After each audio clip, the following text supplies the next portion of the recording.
मदरसे की एक बच्ची का नाम शमा बानो जो अंग्रेजी जबान में तकरीर पेश करे कि माइक पर तशरीफ लाए, जल्दी से आ जाए और चंद मिनट पर अपनी तकरीर पेश करे। वालेकुम अस्सलाम वरहमतुल्लाहि वबरकातुहू। बिस्मिल्लाहिर्रहमानिर्रहीम। हजरत मोहम्मद मुस्तफा सल्लल्लाहु अलैहि वसल्लम is the last prophet. He was born in the city of Makkah in Saudi Arabia. The name of his father was Abdullah. The name of his mother was Amina.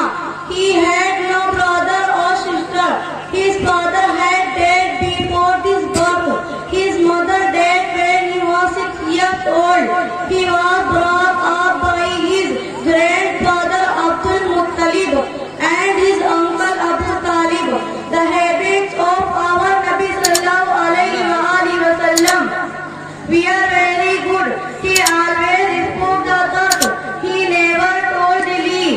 He never picked up a quarrel with the children of his age. Our Nabi sallallahu alaihi wasallam wished good to others. He was kind to all. When the name of our Nabi sallallahu alaihi wasallam is called